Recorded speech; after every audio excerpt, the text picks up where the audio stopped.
or good in the hood? Good in the hood. Good in the hood.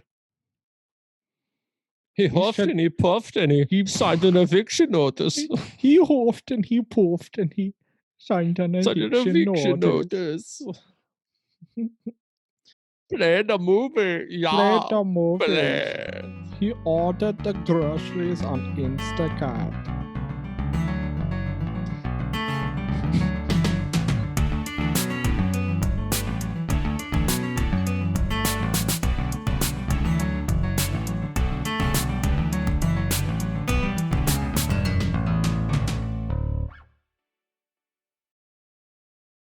Welcome to Table Talk, the show about beer, board games, and everything else. I'm Rich. And I'm Alex, and today we are completing our monthly topic on America. America. That's America. right. You've listened to us talk about America for 3 weeks now. The United States. The United States of America, also known, Yes. commonly known as USA. Yeah,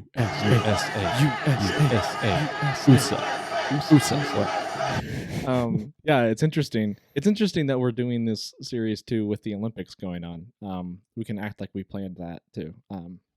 Yeah. 4th of July and the Olympics going on right now. So, very patriotic. Very patriotic month. Even though this last episode's coming at you probably dipping a little bit into August. So, but yeah, we're talking about the United States of America. If you guys have been tuning in with us in the last few weeks, first episode of America Part 1, we talked about Hold the Line, the American Revolution. It's a board game that we paired with Samuel Adams Summer Ale as well. Mm-hmm. So after that, I think Alex, actually, the last episode, you had a different beer that you presented to the conversation. It was an American lager, I believe, from, where was it from?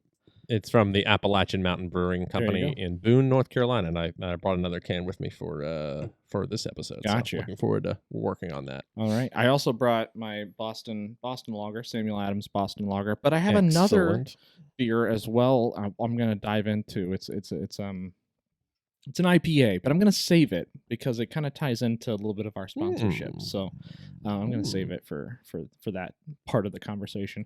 But if you missed episode 1, go back, check it out. We got a link, I believe, up there, right into the top corner there, where you can go back and check out. Yep, over there. Over to your right there.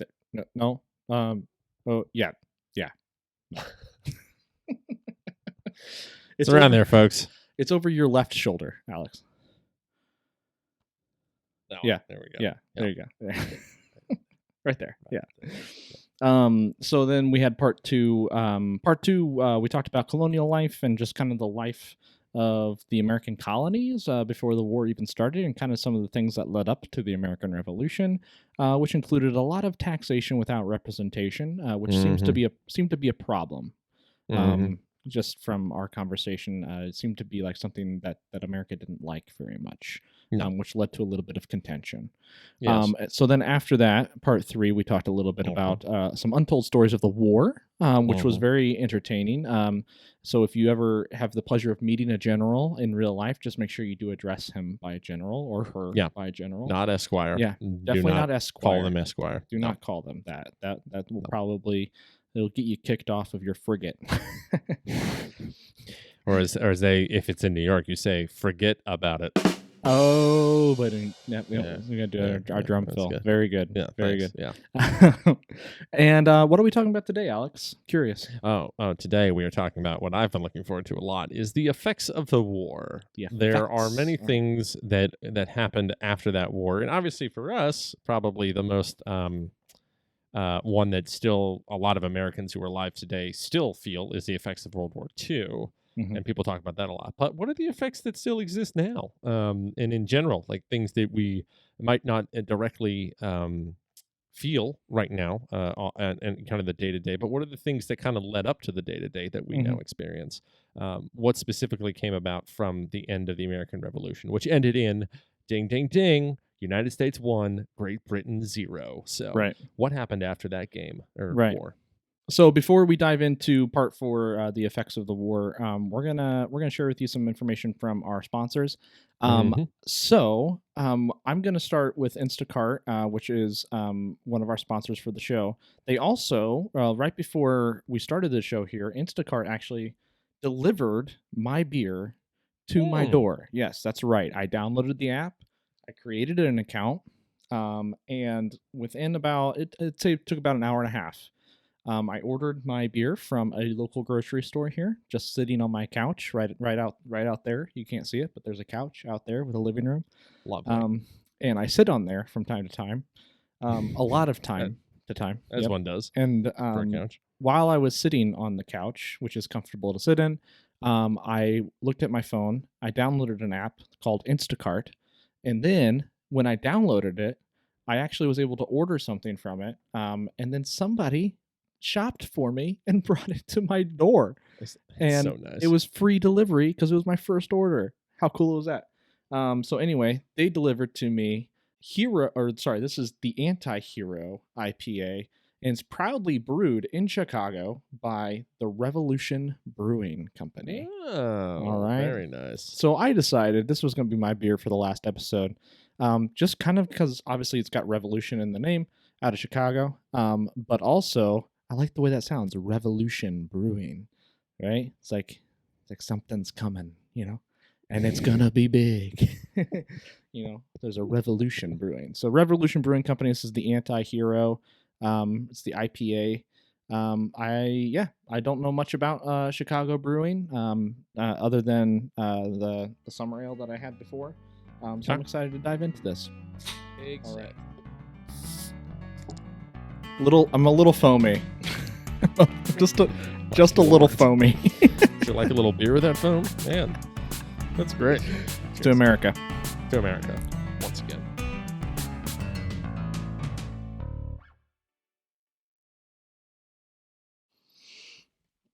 That foam is really good. There's no place like foam. No place like foam. That's like the next big thing for microbreweries is that you got to have one that literally is just like you drink foam. Like that's their thing. That would be cool actually to like a brewery like theme park, or not a theme park, or a spa. Ooh. And you just get to like, they take all of their foam and they just put it in one room and like you just open the door and you just get to run through all the beer foam. They should definitely open it right now with the pandemic going on. Whenever we get our own business. Brewery, Alex, that's what we should do. That'll be. We should open our own foam room. Foam room. Well, and then have a special thing. It's like a Hall of Mirrors situation where like you have to run as fast as you can, but you don't know if a wall is made of foam beer or foam. So in those moments where you're just running full speed and you're running through feeling great, and bam. Yeah, sounds like a great idea. You have to sign a waiver before you run. Oh, absolutely. Yeah, you got to sign a waiver. Got to sign a waiver. All right. So before we dive too far into this, guys, I want to make sure we get our sponsors supported. While I tell you guys about Instacart, we didn't talk about this, Alex, but maybe you can share a hidden talent of yours while I do Instacart. Hold on. Okay. Yeah, hold on. All right, everybody, we're going to share some sponsors here for you before we get started. So this episode is proudly sponsored by Instacart. Fresh groceries from the local stores you love, delivered right to your front door in as little as 1 hour. So by following the link in the show notes, you can sign up for a 14-day free trial and get free delivery on your first order, just like I did with my beer. All right? Choose from multiple stores in your area to get all of your grocery needs in one single order. All of your produce is hand-selected by local shoppers based on your preferences. Instacart also highlights deals in your area to help you save money, find everything you usually buy, and get smart suggestions on new items. They pick the freshest produce and keep your eggs safe too. And just remember, by using our link specifically, let's Instacart know that we were the ones who sent you, which of course helps to support the show. Remember, if you follow the link down there in the description, you'll get a free delivery on your first order. And by signing up for just a 14-day free trial. So there you go. Nicely done. You didn't drop anything, Alex. Than's. I was really concerned I'd get a bingo shot into the beer glass, so that didn't happen. And for all of you listeners out there, Alex's hidden talent is juggling, so he was juggling the whole time. It's amazing what one learns when there's no smartphones to occupy your in-between time. And back in the day when I was in 8th grade, I picked up on it and learned how to juggle. Yeah, so we both grew up without screens in front of us at all points in time. There's a lot of crazy stuff that I learned without having that. Do you remember the like the thing that had you had two sticks and there's a string connecting the sticks together? Oh yeah. And in the middle there was cool. like this hourglass thing. Mm-hmm. And then you could like spin it. Yep. And then you could like throw it up. Yeah. You balance it, you twist it. Where'd it go? And then you catch it. Is it? Oh, okay. I thought you were interpreting the Tropicana Field foul ball shot that happened a couple days ago, but you just throw it up. Boop.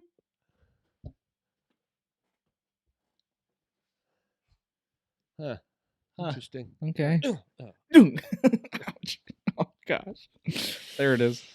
My hidden talent involves my eyes, so I'm gonna lean really close in while you talk about our next sponsor. This is gonna be interesting. Are you gonna stare unblinking at my face? No. I don't know if you've seen me do this before. I'm gonna take my hat off and everything too. Can you remove your eyeball or something? Is that like you'll see? You'll see. While I'm doing it. Okay. For all you listeners out there, you're missing out on some juggling. Yeah, YouTube.com. Yep. YouTube. Table Talk with Rich and Alex. Yep. Okay, you ready? Yep. Ladies and gentlemen, Buzzsprout is hands down the easiest and best way to launch, promote, and track your podcast. Your show can be online and listed in all major podcast directories like Apple Podcasts, Spotify, Google Podcasts, and more within minutes of finishing a recording. Podcast isn't hard when you have the right partners, and the team at Buzzsprout is passionate about helping you succeed. Join over 100,000 podcasters already using Buzzsprout to get your message out to the world. Buzzsprout. Let's create something great together. And just as a few head pointers, nice work. I hope your eyeballs are all right.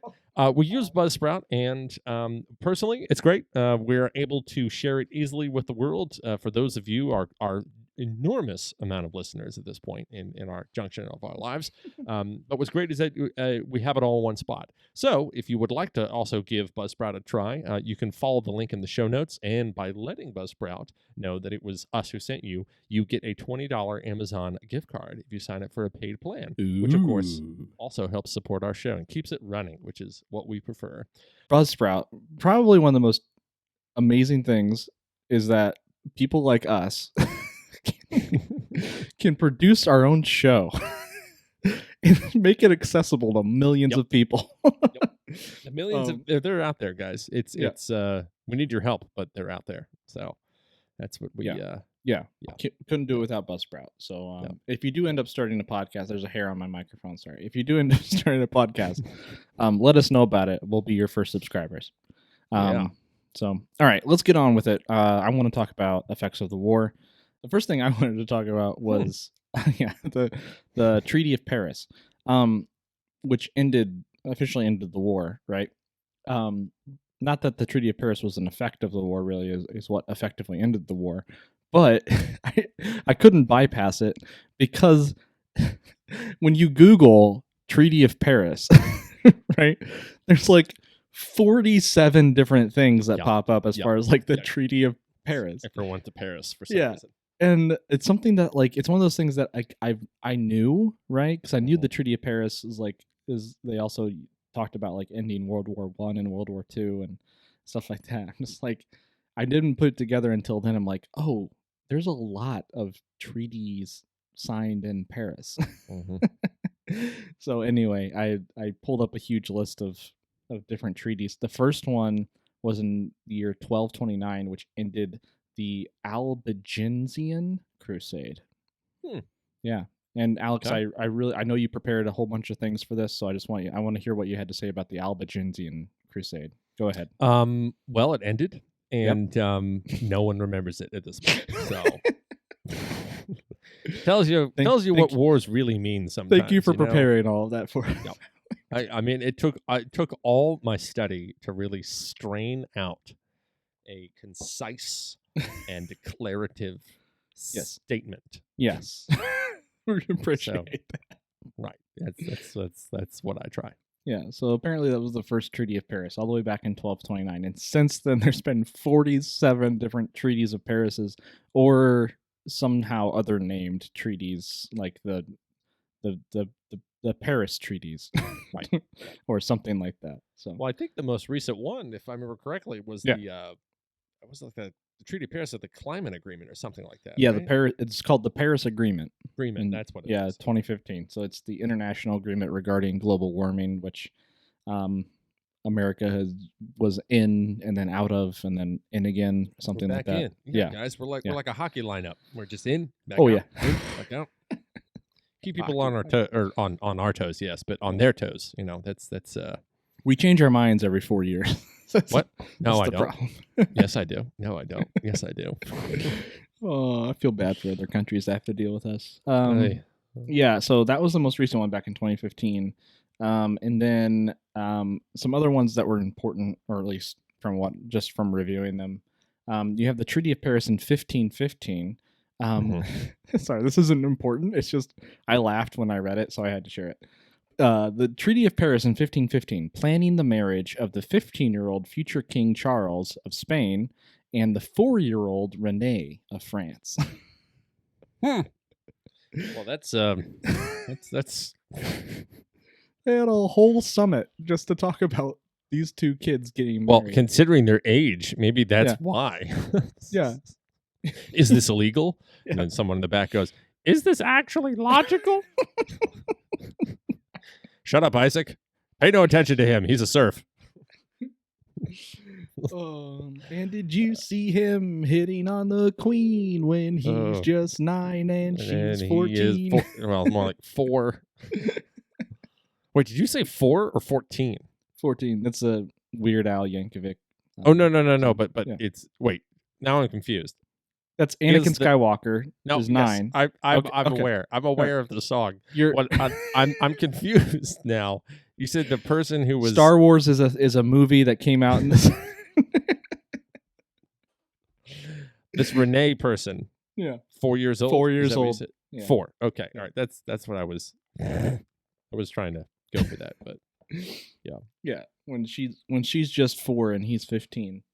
Maybe some of the whole reason why people want to do the treaty in Paris. I mean, I've always thought about it. It's maybe like why conferences go to Vegas or why go to Orlando. It's like it's actually Orlando, because in my head it's like, well, people don't go to conferences for Orlando because it's Orlando. They go because there's Disney World, to where maybe that was the whole thing. Well, let's go to Paris. We're in Paris. We can go to town. If we're gonna, I think the concept is if we're gonna spend hours of deliberation and like trying to work over like a peace treaty, right? We might as well be in the greatest city in the world to do it, right? I think that's kind of where the thought process is, right? Yeah. Then you have Treaty of Paris in 1761. That established the Third Bourbon Family Compact between France and Spain. And the reason I highlighted that one is because last episode we were talking about how France and Spain were involved with the American Revolution. And part of the reason that they were involved together against the British is because of this treaty. So in 1761, they signed a treaty together, which basically said that they were allies against Great Britain. Right. And then in 1776, that's when we declared our independence. And then that's how France and Spain became allies to us against Great Britain in the American Revolution. That's at least how I understand it. So, the Treaty of Paris 1761 is pretty much what we have to thank for the Treaty of Paris in 1783, which ended the American Revolution. I feel like this is like a World Series round of that Paris is the Yankees. They always are there. Or they always seem to show up. Yeah, they're always there somewhere. In between that 1763, you had the Treaty of Paris that ended the 7-year French and Indian War. That was also ended in the Treaty of Paris. It's almost like like people back in the day just started wars to get a trip to Paris. Dude, why are you declaring war? Well, because we're going to end up in Paris, man. Yeah. Grabs a gun, walks with them. Yeah. Well, think about it this way, guys. If whether or not we win or lose the war, we get a trip to Paris. It's a win-win. We'll always have, but maybe that's where Casablanca got its. We'll always have Paris line. Maybe that's where it came from. I guess so. Whole bunch of treaties during the 1800s, Napoleonic Wars and stuff like that. So, but then you also have the Treaty of Paris, and it's also known as the Paris Peace Paris Peace Conference of 1919 to 1920, which included a lot of different treaties with different countries after World War I, like Austria, Bulgaria, Germany, Hungary, the Ottoman Empire, and all that kind of stuff. And then you have the Treaty of Paris 1947, which ended World War II. So got it. Yep. And then the most recent, like you said, 2015, the Paris Agreement.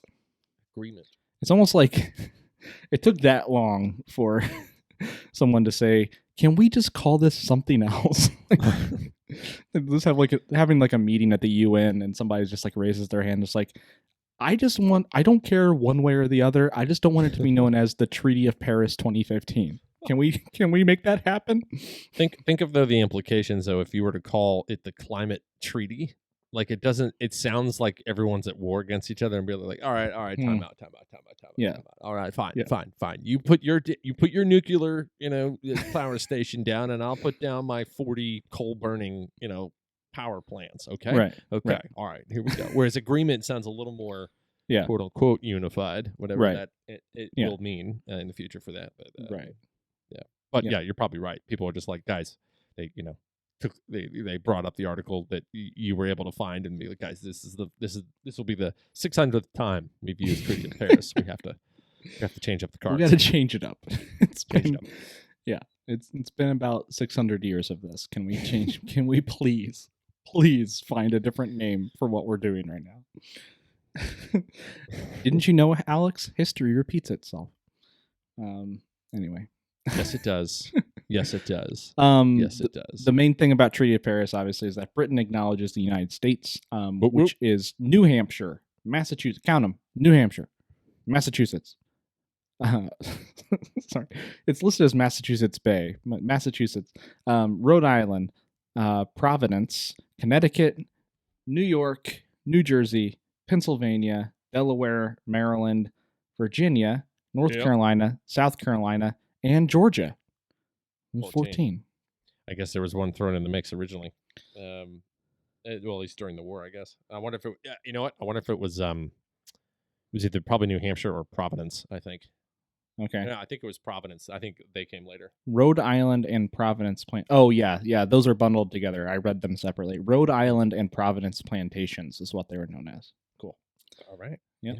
Yeah. So they recognized them to be free, sovereign, and independent states, and that the British Crown and all heirs and successors relinquish claims to the government property and territorial rights of the same and every part thereof.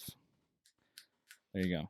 So at the end, and we'll hopefully be showing a map here, if I remember correctly, so the Spanish have basically the Louisiana territory, which is all of the west of Mississippi, pretty much. Mm-hmm. And then the British have Canada. Spanish also have Florida, so kind of Louisiana, and then a small strip over to Florida. And then the United States has Georgia all the way to the north to Canada, and then all the way to the west to the Mississippi. So, yeah. Well, I don't think we controlled Mississippi at that point, did we? I thought the Appalachian was the traditional line, but I could be wrong. So Great Britain and the United States were each to be given perpetual access to the Mississippi River via the Treaty of Paris. I did not know that. Yep. Well, how nice of them.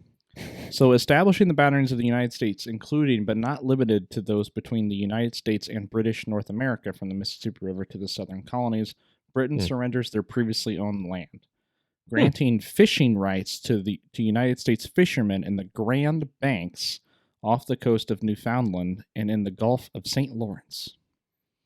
Whatever that means. It's up north past Maine. So one important part of the Treaty of Paris, there obviously were a lot of different entities involved with the American Revolution, as we have recently learned. There's one group that was not present at the Treaty of Paris. Can you guess who that was? The British? No, the British were there. What? Who got the raw end of the deal? The Native Americans? The Native Americans. Not invited to the Treaty of Paris. No, that doesn't surprise me. Played a very significant role in the war. fighting against the colonies for the most part. I say that with an asterisk because I'm not necessarily sure which tribes or nations sided one way or the other. But I think historically, most of them, I think at least the historical context is that the Native Americans sided with the British due to fear of the colonials pushing too far west, right? I believe that's the belief there. So I think it's safe to say, generally speaking, without going down each individual thought process, right? That the Native Americans were hoping for Great Britain's victory, right? But unfortunately, we're not invited to Paris to be involved with the conversation of how the land got split up. So, unfortunate, and obviously ramifications of that happened for sure. Mm-hmm. So, yep. Yeah. Did you have anything on the Treaty of Paris, Alex? I mean, I've always both seen it, being the traditional end of the war, but it is interesting. I've always thought that the Treaty of Paris signified the kind of, there were some interesting things knowing that like some of these bigwigs of America were there. Some of them weren't, but some of them were.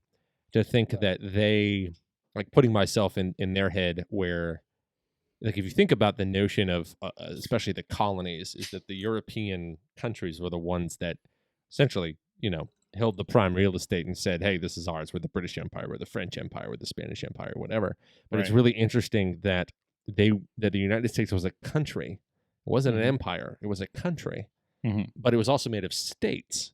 So it must have, I think of often how confusing it must have been. Right. Especially in a place that, sure, you had parliament, but the monarchy was the supreme power.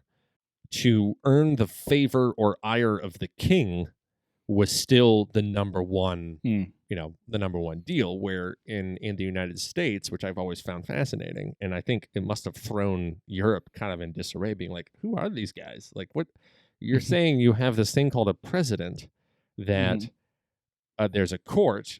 And there's a people representation that hypothetically is supposed to be with just as much power and or limited power as the president has as well.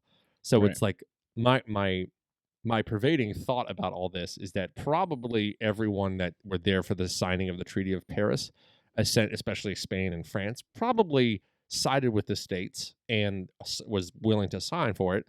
Probably because they thought that the United States would just not last, right? And they wouldn't last long because they were in want of a king or in want of a monarchy or kind of thing. Where it's like it's probably not going to work.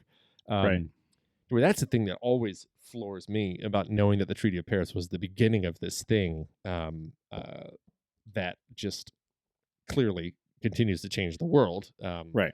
For better or worse, I think it really, or worse, yeah. I mean, but it really has, like, democracy was not considered a normal thing at that time. That was it was monarchy, it was empire, it was this kind of thing. So it's just interesting that Americans, we actually started something new. We didn't just copy somebody else. It was great. So Treaty of Paris. Go look it up. Be ready for a lot of information because there's 47 of them. Be specific. Yeah, be specific. Make sure you know what year you're looking for. This one specifically is 1783. But as we stated before, if you want to learn more about 15-year-olds marrying 4-year-olds, you can also look that one up as well.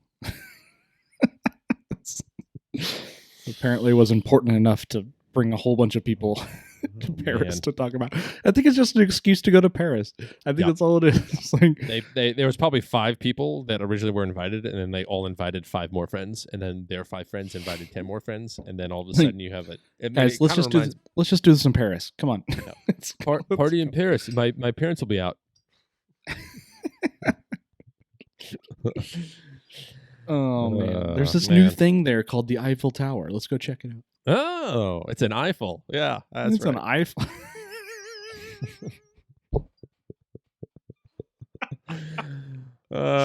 Maybe that's like maybe the Americans when they gifted it to the French, like they didn't even have a word for it. They're like, tower, American tower gift, and then they're like, oh, it's an Eiffel.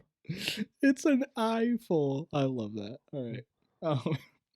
So Articles of Confederation. Should we talk about that next? Yeah, let's talk about the Articles of Confederation next. In the history of documents that have formed nations, probably not one of the strongest, I would think. Right? It only lasted. How long did it last? It only lasted 8 years. Yeah, not long. I liken it to one of those like how shall I put this? It's kind of like when you're going to a dinner, right, of a friend. The friend is hosting and they they cook this meal, and you kind of taste it, and you're like, a little too much salt. And they're like, oh, well, it's the first time I cooked it. You're like, that's why. Okay, first time. But and then you give it a few more times, and then all of a sudden, blam! You put it on the table, and the dish is great. Right. But this was definitely like the first. This is the first cooked dish right here. Yeah. Yep. This was the draft for sure. Yeah. It's like Rachel Ray's first cookie. Good job, honey. Does she do baking or just cooking? That's a good question. Something that two guys in their 30s would know. Yeah, for sure. Yeah, for sure. What's interesting about it though is it only was in effect for 8 years, but it took 2 years to sign.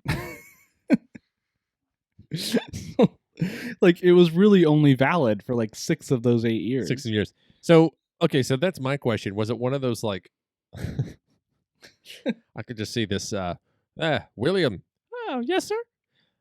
Yes, Mr. Samuel Adams. All right, William. I want you to take the Article of the Confederation. No, I don't know. I want you to take the Articles of the Confederation to Rhode Island. Oh, yes, sir, Mr. Adams. Here I go. Here's the roll. Don't spill it. And then they get there and they roll. And then like this is in my head why it took them 2 years. Is they would probably go to someone's house and they'd be like, oh, sorry, he's out because of whatever pneumonia. So pneumonia, yellow fever, dysentery, something. Any number of 100 of things that could have killed somebody. Any number of 100 things. And so then they would have to go to someone else because, they don't want to waste time. So they got to, kind of thing. And then you get there. But then you realize, nuts, I forgot my ink. So you go over there, you get the ink, you come back, and then you're about to sign it, and the guy, is about to lean over, and all of a sudden, snaps the quill. Dang it. Okay, got to get some quill. Yeah. This is my thinking why it took him 2 years. Yeah. Spills the ink over the whole thing. Oh my gosh. Do we have a copy? Right. Then you gotta, and it's made of parchment, so you gotta, go get another animal and kill another sheep. Yeah. It's bad. 2 years. That's so long. Yeah, it took 2 years to get all the needed signatures of the document. Yeah. Man. Wow. Yep. Wow. So it was. Well, I'm glad they decided to abandon that cause. Yeah. The formal signing of the Articles of Confederation was initially started on July 9th, 1778, but the document was only signed by basically like 3 people at that point, and it still needed more signatures, I guess. So if you don't know what the Articles of Confederation are, so basically think of like the first draft of the Constitution, like of the American Constitution. So this is basically, I don't know exactly. So it was finished in 1778, so it was finished even before the war ended. We declared our independence in 1776, and then a couple of years later, we had established at least kind of what we, at the time, had thought to be like our Constitution, or what we were going to be living, how we were going to be governed, right? So the issue with this was that basically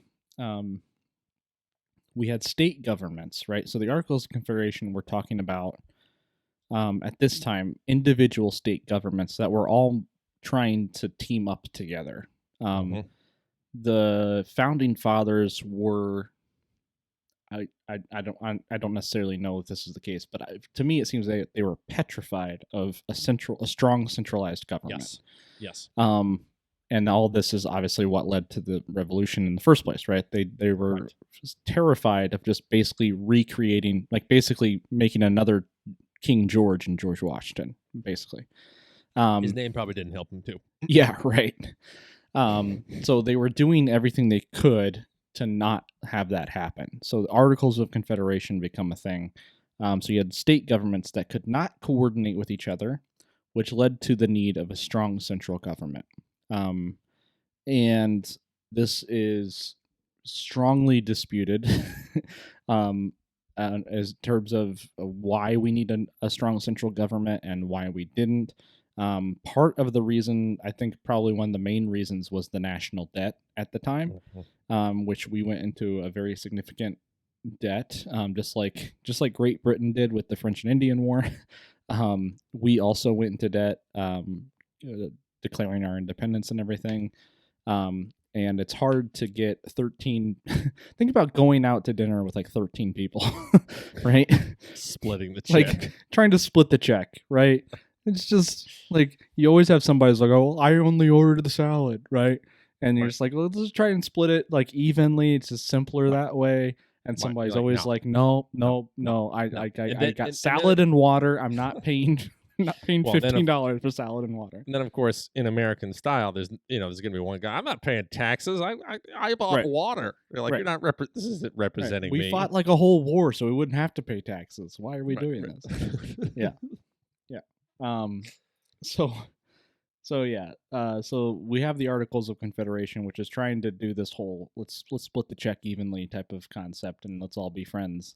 But it doesn't end up working out like that, just because they're having a hard time, getting together and getting along.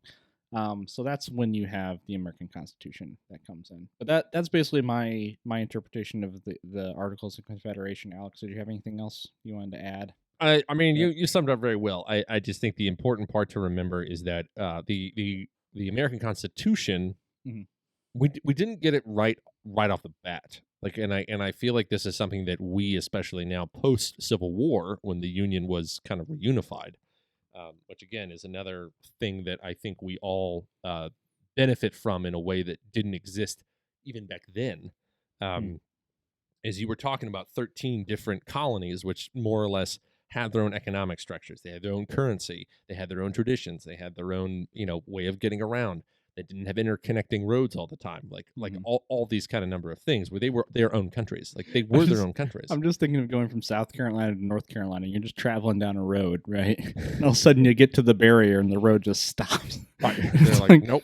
Wait a minute. Well, or is this like 15 feet over to the left? It's like, come on, guys. There's a toll, and some guy with a rifle. Well, guys, you gotta pay that North Carolina toll. What does it? What does that mean? 2 chickens, please. Darn Articles of Confederation. Oh, it's Articles. Can't move a road 15 feet over from where it is.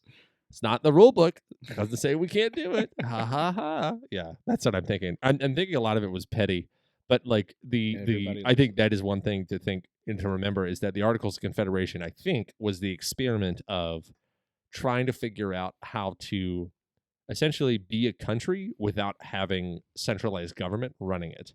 To which I think they kind of discovered that would be really hard. Yeah, it doesn't work. It doesn't work, and we can talk about it later on in the discussion. But also, what's the beautiful thing? Again, it's part of I think why I've always loved what the American states are, is that you have people of varying opinion about how the country should run. It's not just one. It's not like French culture, or it's not British. This is the way it must be done. Like there's some people with some wildly opposing views. Alexander Hamilton, Thomas Jefferson, John Adams did not always get along, and they probably argued more than they agreed. Right. But yet they all were part of getting the country started, which I think is interesting. Right. So. Yeah, but also I always kind of picture it in a very gentlemanly type of disagreement, right? Like, I do, yes. Like right. We're all for the same thing here, but no, I disagree. Courteously, right? I hate what you say, but I'll defend to the death your right to say it. Type of conversation, I guess. Probably. Yeah. American Constitution is the next thing that happened after that. What do you got about the American Constitution, Alex? So the American Constitution. So that's like the follow-up. That's the one where they're like, okay, guys, this is the piece de resistance. This. Well, I can't say it in French, I guess, but take two, and action. So it does a couple things. First of all, it essentially gives a much more it allows for a couple things. First of all, it, I think, provides some very basic fundamental rights that are much better stated. They have a clearer vision, a clearer view of what it is. Now, and this is what I like to say in regards to the historical fact that, look, when we were talking about the rights back then, it was mostly white male landowners at the time, in particular for voting. Now, not that that was right, but I do think that there is something interesting in that the American Constitution, they allow for amendments, which I think is an interesting aspect that I do not believe that the Articles of Confederation actually. I just looked it up actually because I saw it coming down the pike, so I googled it really quick. So the Articles of Confederation did allow amendments, but basically all 13 states needed to agree on the change. Interesting. It was practically impossible to amend. All 13 states needed to agree on a change. Given the rivalries between the states, that rule made the Articles impossible to adapt after the war ended with Britain in 1783. Well, there we go. Please continue. Yeah, I think it's and this is one of those things that I do admire about at least the structure of the United States. And mind you, a lot of it has to do with the wills of the people of the era of the time. You know, because back then, one of the big controversies back then is, okay, do you allow women to have the right of voting? Do you have people that aren't white to have the right to vote? Any number of these things. Native American rights, things like that. But it is interesting to me in that the American Constitution allows for the language to sort of adapt as the country matures, which I think is an interesting aspect about kind of in that regard. So like there's certain things, for instance, I think one of the biggest ones that is actually more modern than we think it is term limits for a president. Back in those days, there actually wasn't a term limit.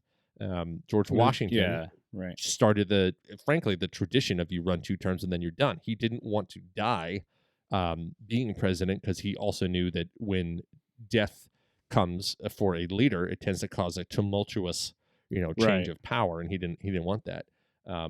Plus, let's be honest, he was probably tired of the job and just wanted to go home. Right. Yeah. He fought fought in the French and Indian War, fought the American Revolution, became president. Yeah, I'd be done after that too.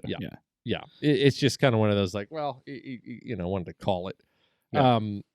So that's one thing in particular. Had pieces of wood for teeth. So I mean, come on, he was a little cantankerous. I would assume. Right. Yeah. I looked up a few just kind of fun facts about the Constitution, and there's so many. Yep. Oh, come on, it's all fun facts. I'm gonna like offer them as questions. Some of these might be softballs for you. But are there or are there not any spelling errors in the Constitution? What do you think? I'm assuming there are. Yeah, there are. There's plenty of them, actually. So the spelling error. So there's a lot of spelling errors in the Constitution, but Pennsylvania, spelled Pennsylvania, directly above the signers' names, is probably the most glaring. So yeah, spelled Pennsylvania wrong. Can't go back and just like retype it. No. Live with it. Yep, you live with it. You're like, guys, nope, we're not getting new parchment. We're halfway done with this thing. Yeah, right. Can you imagine? It's like finally getting it all done, right? Taking it into Congress and just being like, "Here it is, guys. Here it is." So you're a writer, right? You've written stuff, and you give it to somebody else for their review and like their critique, right? And they're like, you misspelled, them. You're like, thanks, appreciate it. Yeah, appreciate really that. The type of feedback I was looking for. I really thank you for that. You marked it in red ink. Thanks a lot. Yeah, great. To redo that whole thing. Whole thing. Yeah, I feel like that's like Thomas Jefferson. Like he finally laid it out in front of everybody. They finally come up to start signing it, and they're like, "Hey, Tom, by the way, do you know you misspelled Pennsylvania?" Not a big deal. Yeah, like, I'll still sign it if you want me. Do you want me to sign it? Is it going to be Pennsylvania? Like, does it actually mean Pennsylvania if I sign it, or are you just making up a country that it actually has nothing to do, and then Pennsylvania can get away with whatever they want? Maybe we can like get an extra N in there somewhere. Can we fit it in there? Is that possible? No, that is a funny thing that you mentioned that, because I do, we often talk about in our age, we're like, oh man, there's no way that we could have as humans been able to copy something, word for word correctly, over the years or whatever. And this is again where my argument about smartphones come in, where I think that as a whole, I think our culture is so attention deficit in general that we have no idea how concentrated people were allowed to be back in those times where you literally, like, there was nothing to do. Like, if you're sitting in a room and you're working on a letter, that's it. Like, there isn't some CD playing. You don't have Wi-Fi, going around. There's no cars. There's no cars. There's no cars. No airplanes. No overhead engines. No light other than fire. No fire. So literally, you have to get this done, or else you're going to have to start burning candles, and candles are expensive. So you want to get all your writing done during the day, and then you just go to sleep. It's very simple back in those days. But that's an interesting thing you point out, where that there are actually errors. Yeah, and I stand corrected. Obviously, Thomas Jefferson wrote the Declaration of Independence. It was James Madison for the Constitution. You got one thing right though. They're both Virginians, so there you go. Claim to fame. Right. That's right. It's like Virginians all the way.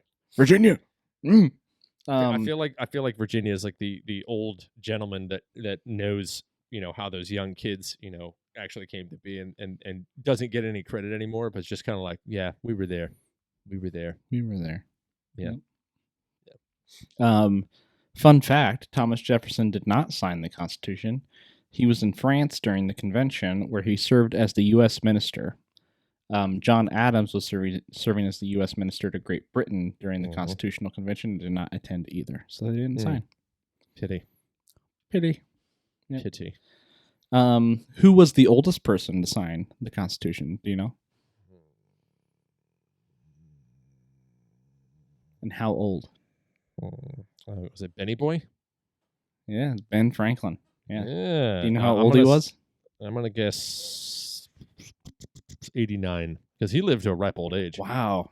You're close. 81. Okay. All right. You're only 8 he lived till his 90s, I think. He Um, was a rather old man. do you know the youngest? John Quincy Adams?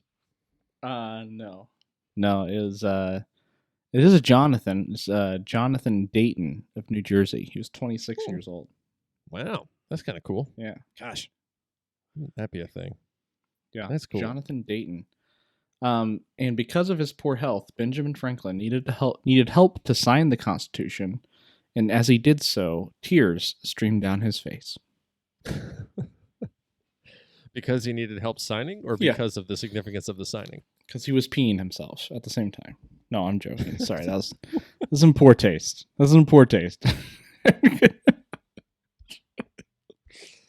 That would be such a bizarre detail in history that just got passed down. There was a proposal at the Constitutional Convention to limit the standing army for the country to 5,000 men. George Washington sarcastically agreed with this proposal, as long as a stipulation was added that no invading army could number more than 3,000 troops. That's our first president. I like him. Yeah. 5,000 men. Fantastic. Let's just add one more thing. Any invading army can't be over 3,000. Cool. Oh. Good point, George. All right, cross that out. Oh, man. That's funny. So then after the American Constitution, we get the Bill of Rights. Bill of Rights. The Bill of Rights. Created 1789, ratified 1791. Ooh, nice. Ratified. Yeah. How was it ratified? I don't know. Get a bunch of rats and it was given a tail and big front teeth. Yeah. Exactly. I actually, to be honest, my guess is that created is like first draft, and then ratified is like it's all set to go. That's where a good there's point. no more changes. At least that's how I understand it. What ratification means. Yeah, ratification Yeah, you're right. It goes into effect pretty much. Yep. Ratified in 1791 in December, which I think is interesting. And then the other thing, the author was, once again, Mr. James Madison. So good. Good job, James. You know. And James Madison University is named after that guy. So in case anybody knows of that, in that college in Virginia, it's named after him. Here's to you, James Madison University. Yeah. Here's to you. Here's to your namesake. Here's to you. Mr. James Madison. Mm-hmm. We talked about the national debt a little bit, but yes. huge issue after the war. So shortly after just after the war, or are we talking now? No, we're talking. Actually, after the war, it was actually, I didn't know this. It was actually paid off. We paid it off quickly. In 1835. Alexander Hamilton. Yeah. Our national debt. That's crazy. Yeah. So our national debt went all the way up to $119.2 million. And then that was by September of 1815. So the Treasury Department was issuing bonds to pay for a portion of the debt. And then by selling federally owned Western lands and blocking spending on infrastructure projects, Andrew Jackson paid off the national debt after 6 years in office in the year of 1835, which actually created a government surplus that Jackson divided among the indebted states. Huh. How crazy is that? And then we just dug ourselves even deeper after that. But yeah, we were at it. So after the war is about 75 million. And then the War of 1812 happened, and that kind of doubled it. So yeah, about 120 million total when it was all said and done. In like early 1800s dollar cash, that's a lot of money. Yeah, that is a lot of money. Yeah, and we got it paid off somehow. Yeah. I mean, crazy. Hey, maybe that's it. Maybe we can just like sell. Let's see, what can we sell? Maybe we'll sell the ground underneath the United States. Maybe that's it. We sell off the land underneath. Yeah. Like, let's sell California. Let's just sell California. I'm sorry, Californians. I love you. I'm joking. No. I'm just trying to think of what can we monetize? The air. We'll sell the air. So we sell off. Yeah, sell the air. Sell our airspace. Yeah, why not? That might not be very smart. No, I'm not saying this idea is smart. I'm just saying, what do you got? You know what? Let's just declare the moon ours, right? We were there first. Yeah, right, exactly. So let's sell the moon. Flag. Yeah, that's true. We'll sell the moon. Why aren't we doing that? We should just sell the moon. You know, to get out from our debt. That's a great idea. Or what we could do. What are we using it for? We're just putting flags on there. Yeah, hey, you kidding me? Place to put flags. That's important. That's an important space right there. Yeah. I do wonder. National debt is an interesting concept where I know that I think Hamilton was like the big proponent of national debt as a way to essentially assert legitimacy of both current. I think it had to do with currency. Like he wanted to make the dollar a legitimate currency within. There we go. Sorry guys, this will just keep happening. You're fine. Within the United States, what I find fascinating to me is and I'm sure for those listening who are old enough to keep track of this, it's always fascinating, especially as someone who grew up near DC, where the automatic kind of status quo of literally most every politician is raise the debt ceiling, keep it going, and keep that debt going up, which is always an interesting feeling of. It's kind of like, man, I feel like we don't actually actively talk about paying off the debt as a thing, right? Which makes me wonder, like, how did Andrew Jackson pitch that? Like, was that because like I feel like it's political suicide now to talk about, hey, we're going to pay off the debt because it's now astronomical. It's just like 20 trillion. It's comical. Right. It's a comedy of errors. It's kind of like one of those like cartoony things of it's Looney Tune land. It's not even real at this point. Yeah. I mean, that's part of the thing. I feel like it's become so astronomical now that it's just, we kind of just see it as like, we'll never pay it back. It's like, it's gotten so big that the amount of size that it is, it might as well not be anything, right? Which is amazing to think that, like, because you would never take that approach personally in your own finances. No, you'd never just be like, well, hopefully not. Yeah, hopefully not. But I think we often wonder why, Americans in general can sometimes have like personal financial, debt because like credit card debt is a real thing. I think they say on average, like every American has like on average, I think it's like 15,000 in debt or something like that, where it's like it's there, it doesn't go away. Like it's always just kind of like knocking on your door. Right. And I do find it fascinating to me where we really still live in a life of opulence, even with like the country having so much debt. Where like if another country, say like I don't know, Poland or Namibia, something like that, had that much debt, like it would be in shambles. Like you wouldn't be able to sustain anything.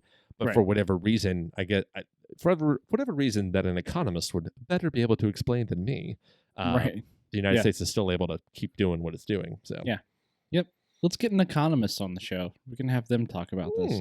I like that. That's an idea. Let's get people who know what they're talking about on the show.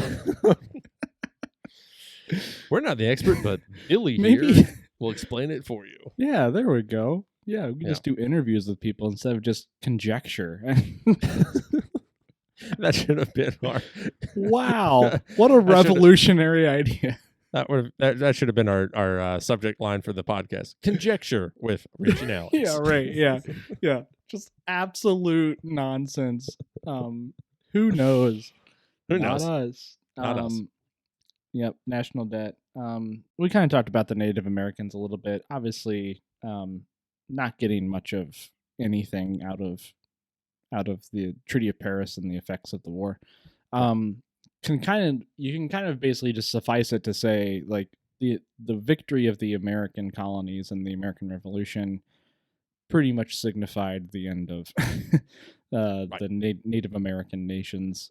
It must have been a very disconcerting, like I think about in terms of like how, because you want to talk about like governmental structures, because like obviously the different nations within North America who lived, especially on the East Coast in particular, like the Algonquins or the Onondagans. The Onondagas still around, but all these particular folks that had these very specific regions. They didn't necessarily own land, but like this was definitely like, okay, they stick around this area. This is their land that they dwell in. Right.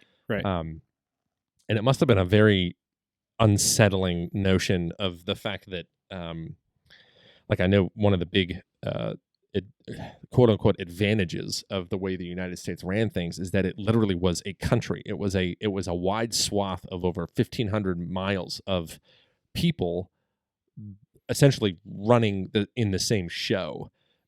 Whereas in a lot of the Native American groups would war against each other at much smaller levels. Like there weren't, like the Iroquois Confederacy was the exception. It wasn't the rule, as far as I understand anyway. So I think there was a lot of the problem is that the United States all of a sudden, because it was a country, it wasn't just 13 separate entities. All of a sudden it's like one thing. Yeah. It's like, well, if they want land, all of a sudden you have 13 things coming at you rather than one. Yeah. Do you mind expanding a little bit on the Iroquois Confederacy? Because I don't know anything about that. So the Iroquois Confederacy was the largest contingency of Native American tribes or peoples that unified under a particular umbrella of essentially Native American leadership. As far as I remember, they were up near the Great Lakes in upstate New York, but it was a rather large kind of territory. But a lot of the nations ended up joining, and some of them weren't even from that area. Some of them actually came in from, say, for instance, North Carolina, and actually moved up and joined the Confederacy up there. But yeah, so basically that was one of the kind of unified groups that tried to fight against kind of like United Native American kind of country almost in a way. But so it's interesting. I don't know too much about it, but I just know that was kind of the more well-known ones at the time. It's interesting, especially when you start paying attention to the names of everything around like Milwaukee and Illinois by itself, right? Is Mississippi. In Mississippi. And it's just interesting that, I think you said it best a while ago, that it's kind of this haunting type of presence that the Native American culture has, specifically in the Midwest, I feel like, but I think it it still exists also in like the East Coast as well. Oh yeah. Well, and I think that's the thing that gets me as a Virginian. It's like you grow up and you're like, oh, it's Chesapeake, Potomac, Rappahannock, there's a couple others, and now of course there's Richmond and Alexandria and these very English names. So those you're kind of like, oh yeah, it's Mother England, and I get that. But you tend to forget that, oh yeah, like these were named after, which at the very least, I will say, obviously the world history was not at all what is considered good, at least in like, not PR friendly. and actual relations with each other. It was not good. However, it is very interesting that they use those names specifically for those rivers and those places. And I've always wondered, like, was that something? I'm assuming that was something that maybe the colonists heard from the people that lived around there and was just like, okay, that we're going to keep. That's what it is. Yeah. I'm obviously very grateful for things like the Bill of Rights and the American Constitution. I think like America as a country has done great things that in the world, especially back then, just didn't think about before. But there's obviously a lot of, like most history, there was just a lot of bloodshed and unfortunate end results. But you think about I think about it this way. You know what? I was kind of a pain in the butt type of kid, right? like I did not become, straight shooting Richard Bray like without my faults, right? Like I have some blemishes on my record for sure. Some bigger than others depending on who you talk to, right? So I feel like at least this is kind of the mindset I have as an American, right? Like I'm willing to look at it that way when it comes to our country, right? Like every country has that, right? At some point in its history, like it's not going to be like perfectly clean, this is, so there's going to be something there that's going to be a little bit of, eek type of moment. Which does kind of play well into the unfortunate topic of slavery. In the fact that it I really do think a good beginning for, in particular, learning the historical context of the time, because I do think that we often forget that most of the world, the wealth and resources was dictated by the engine of muscle. So basically, it was people power, like or power of horse or cow or whatever. And this is not unusual. Like the Romans did it, the British did it, the French did it, the Spanish did it, the Portuguese did it, the Greeks did it. It's like the Aztecs did it. All these different empires all participated in this unfortunate way to create empires and culture and etc. I think I think the big piece of it that is different now, that it's easy to forget, is because we now run things by machines. So there's nobody that is doing the work per se. There are certain, which we often, it's out of sight, out of mind about the Pacific Rim and the somewhat notorious working conditions of, things that are made for our benefit. So I don't think that issue is said and done. If anything, I think it's almost, in some ways, it's more of a problem because it's so easy to forget about it because it's not in front of our very eyes.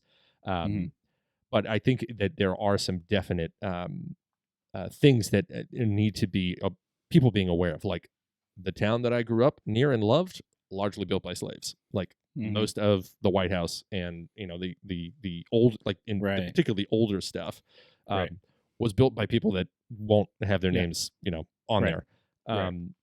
I think a great example was that the John Adams miniseries show when John Adams himself was going to be president, near the end of his 4-year term. He goes to the White House that is not yet done.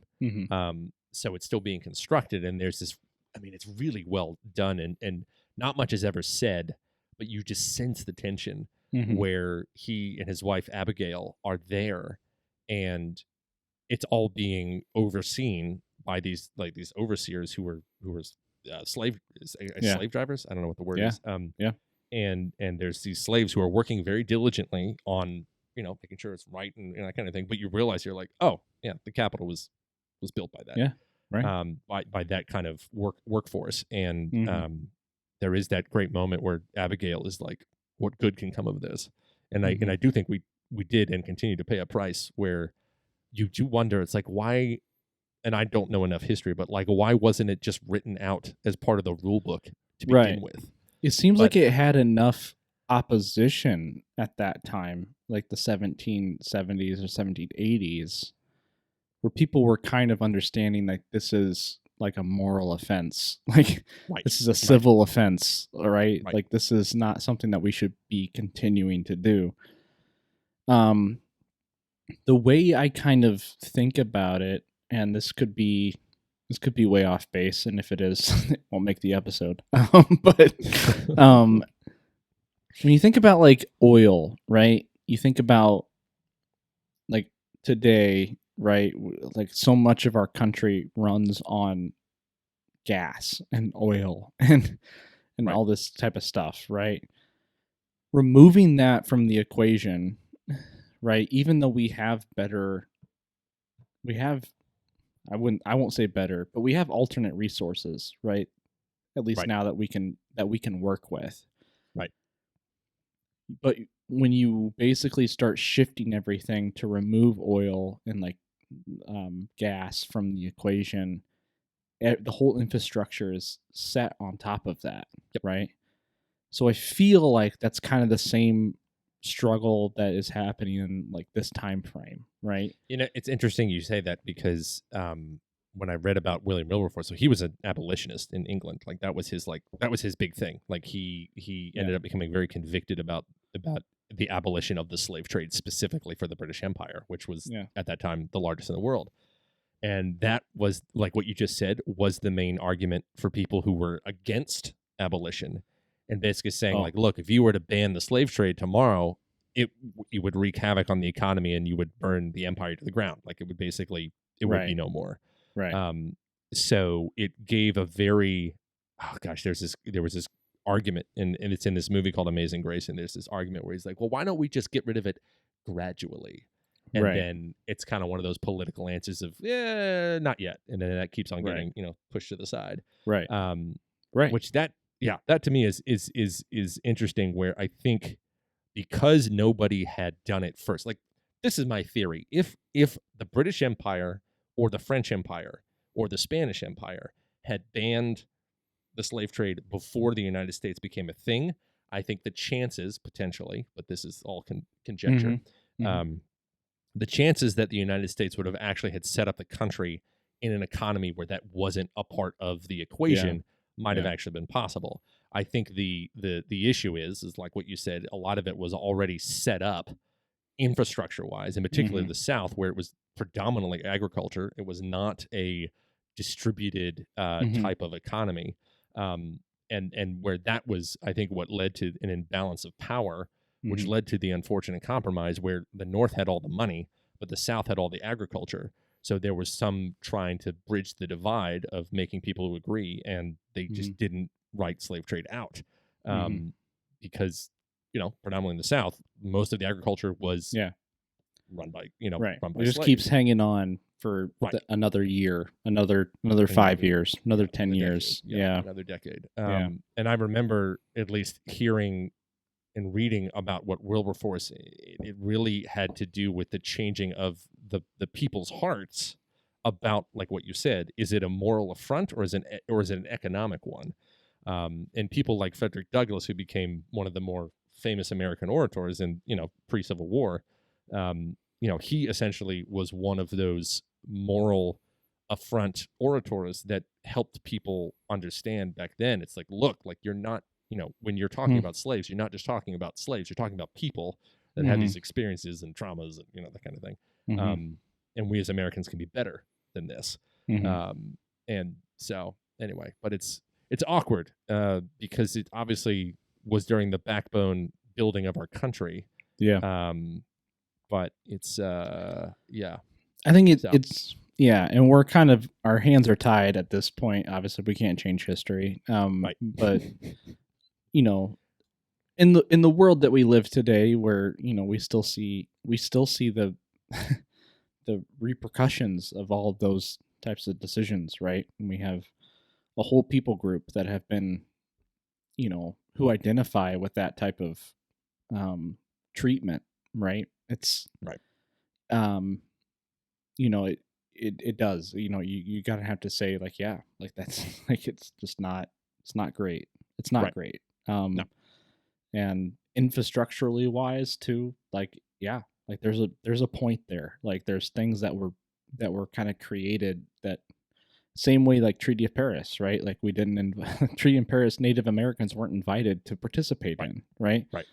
I feel like we see the same type of thing happen with slavery, right? Even after, I mean, we're moving forward like 100 some years, but like even with the emancipation, right? Like we're saying like, hey, you're now free, but we're still not inviting you to the table to actually contribute to the decisions that we're making. Right. So yeah, it's interesting. It's a long and weary road, my friend. Long and weary road. Kind of pushing the conversation a little bit forward. Something interesting that we had talked about before. So I kind of have these conversations too with Andy when we like, she's like, hey, what are you guys talking about in the next episode? And I'll be like, oh, like we're talking about this. So Andy and I were talking, and she was like, I had no idea. I didn't even think about this. But the concept of loyalists, right, in America during the American Revolution, like people who sided with Great Britain, even though they were Americans, right? So it's estimated that about 20% of the population of the colonies were loyalists. Yeah. Wow. Yep. So a lot of people. A small percentage of them actively supported the British cause, so during the Revolution, the Loyalists had to suffer regular harassment for supporting the Crown.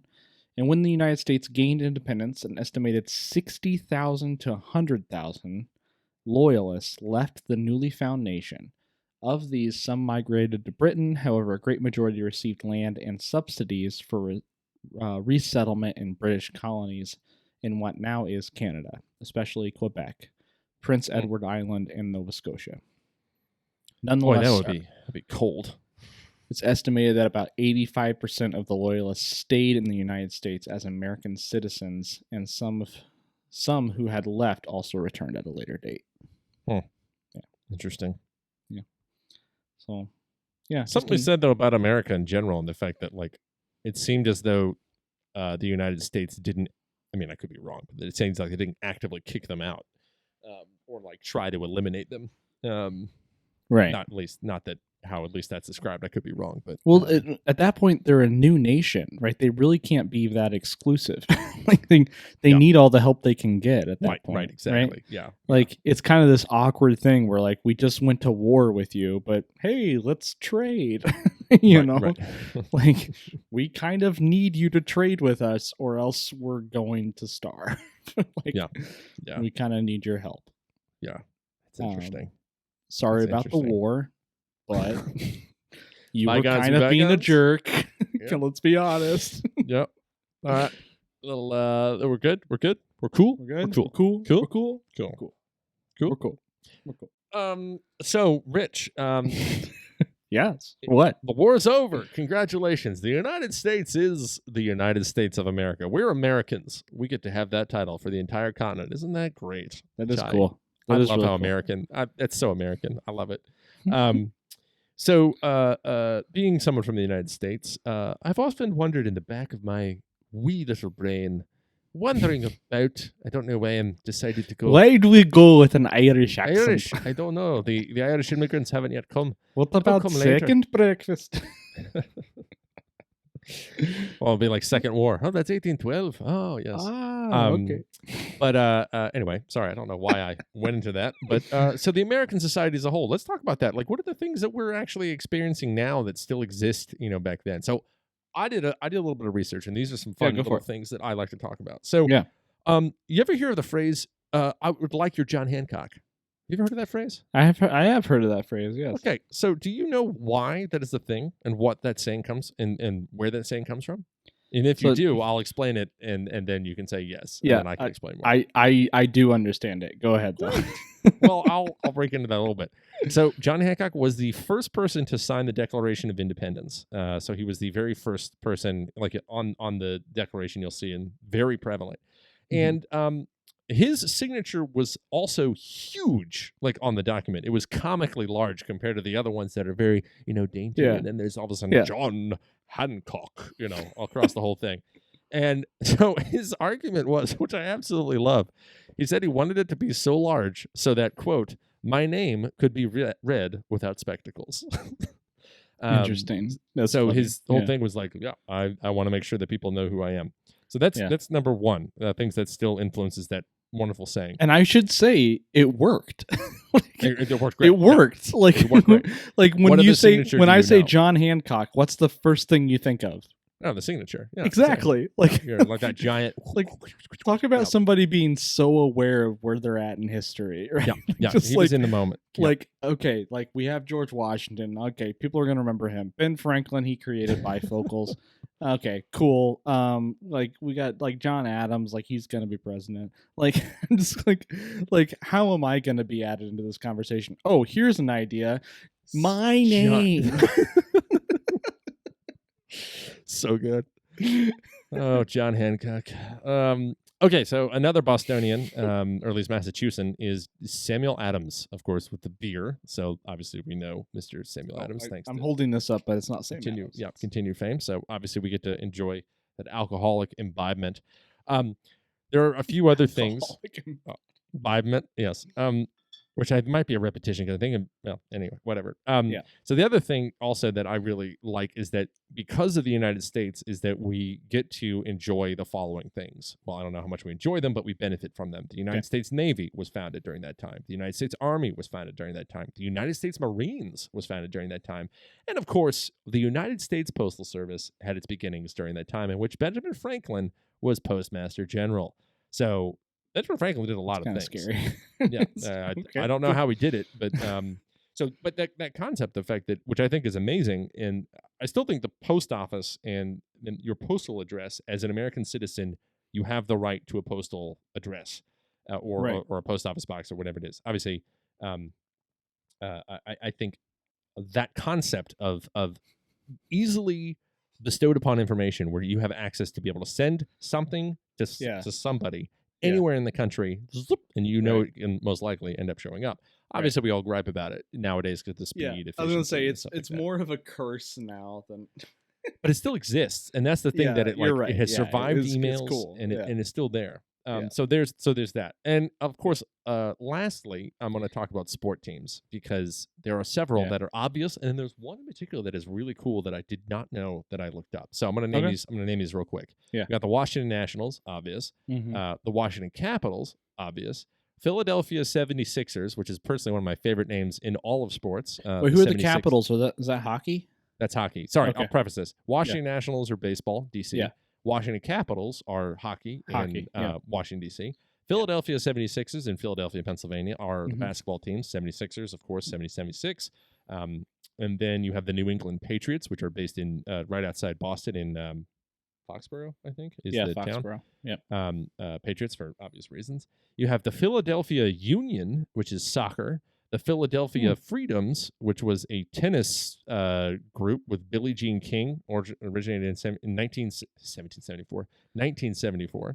The New York Liberty for the Women's National Basketball Association, which, again, all these are the East Coast teams, which I think is interesting. Like, they're very specifically revolutionary era type of thing. Yeah. And finally, and this is one of my favorites, the Charlotte Hornets actually it's a revolutionary name. It's not just the creature, it's also this.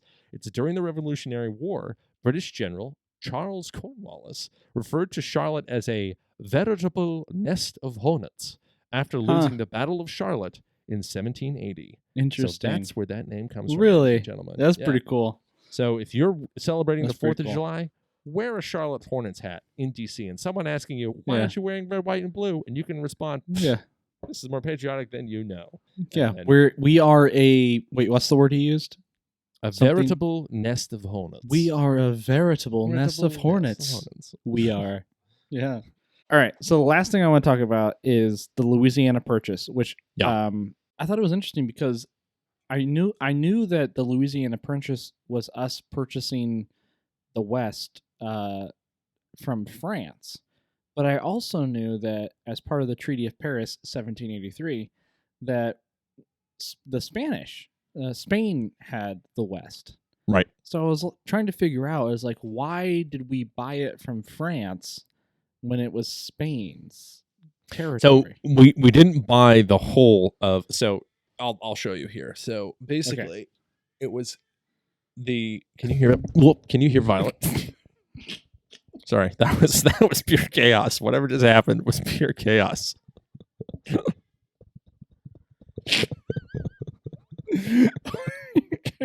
Are you all right?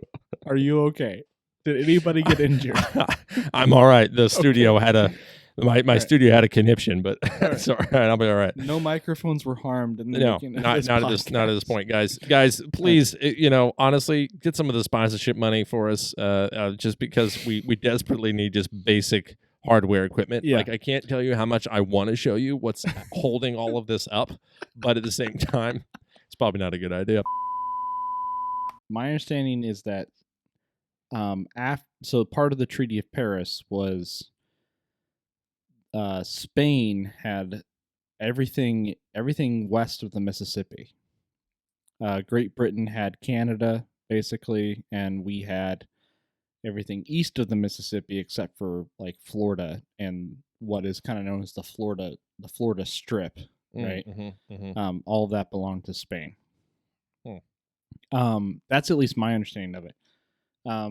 And so France ceded the territory to Spain in 1762 in the secret treaty, which stumbled across this term a couple of times.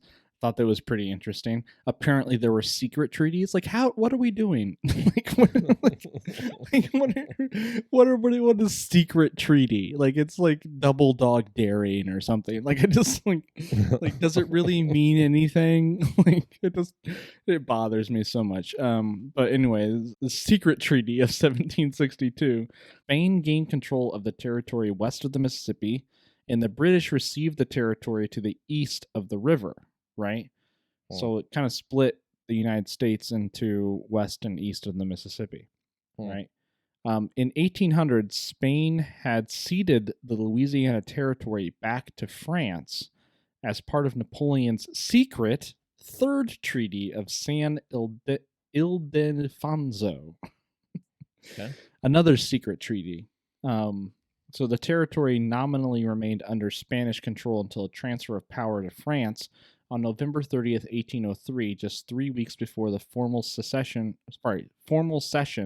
of the territory to the United States on December 20th, 1803.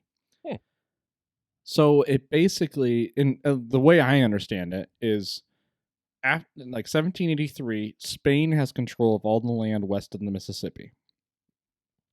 And then Spain basically says, you know what, France, it's yours now.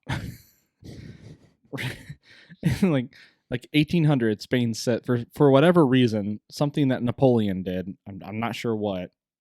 They basically give it back 20 years later, and say now it's France. So that's why when we purchased it from France, from Napoleon, which kind of a poor financial decision on Spain's part, right? However, I'm not sure how much money the Louisiana Purchase cost, but I think it was had to be a lot. I think it was $20 million.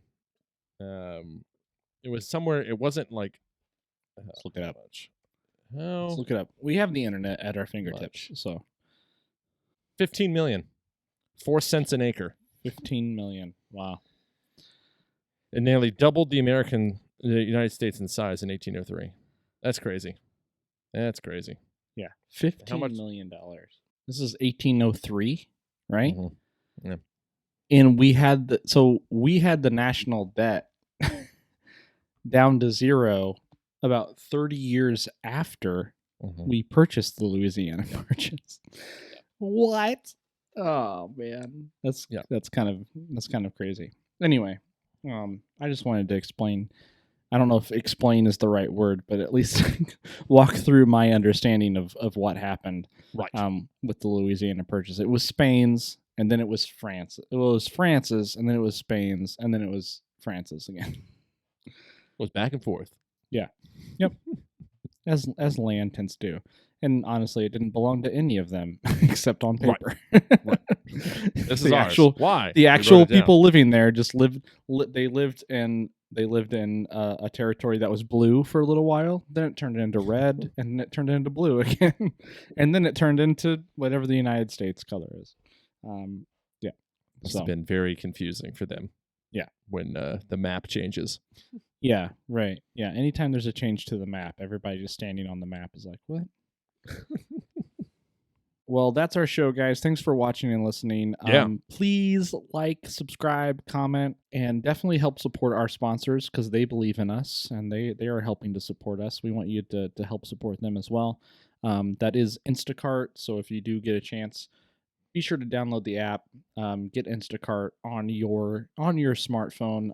Like I said, they did me a favor today in helping to supply my beer for the show. And again, I was using the Anti-Hero from Revolution Brewing, so they delivered that to me. Free delivery because it was my first order, and you guys can get the same too just by following the link in the description. So go down there, do that. Yeah, check it out. Yeah. And then, of course, guys, Buzzsprout, if you guys have been really thinking about taking that step and taking that leap of maybe you like podcasts a lot and you've been thinking about that idea of like, all right, I want to get a podcast out there, but I don't really know where to start. Buzzsprout, that's your ticket. Give that a shot. So take a look at the link in the show notes, and let Buzzsprout know that it was us that sent you there. And it also gets you a $20 Amazon gift card if you sign up for a paid plan, which of course also helps us in our show, which that's what we like. We help podcasters also help create their own podcasts as well. So definitely check that out. And of course, if you want to upgrade, Buzzsprout has tons of guides to help you find the right equipment at the right price. So Buzzsprout, take a look at it. Should be good. Yeah. Create something. Go out there. Stop being just a consumer, right? There's two people in the world, consumers and creators. And you can be a creator. You can make something. You can do something. Whether or not anybody watches or listens to it, that's a different story. But you can actually make something. That's the world we live in. That's the world that our forefathers fought for, right? Wow. They said someday. Patriotic music. Go ahead. Yeah, they said someday there's going to be two men, a Barker and a Bray, right? And they're going to have a dream. They're going to have an American dream. It's not going to be a British dream. It's not going to be a French dream. It's not going to be a Spanish dream. No. It's going to be an American dream. Yeah. And that dream is to drink beer and talk about board games. And then to go on really long tangents. Not necessarily about the beer or the board games, but about a common theme shared between the two. And people are going to listen to that. And people are going to take that in and they're going to say, man, these guys have no idea what they're talking about. Thereof. All right, and with that, so we're going to be back next month, guys. Next month's going to be a little different. You guys will know what we're talking about once next month comes. But we've been doing this for a while now. Has it been 2 years? Goodness. Well, it'll be 2 years this fall. Yep. We've been doing this for a little while, and we want to pay tribute to our efforts with this show.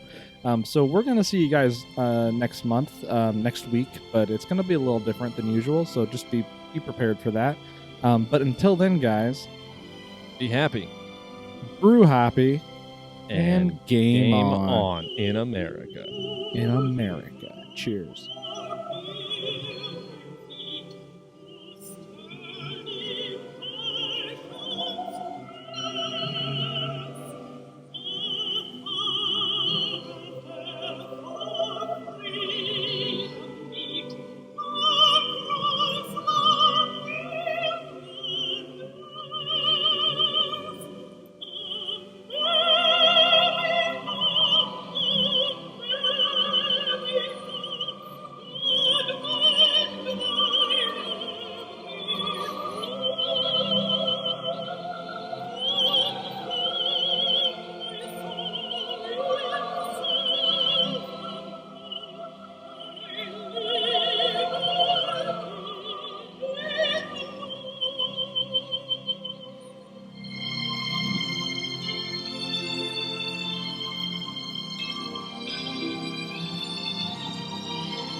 Bye.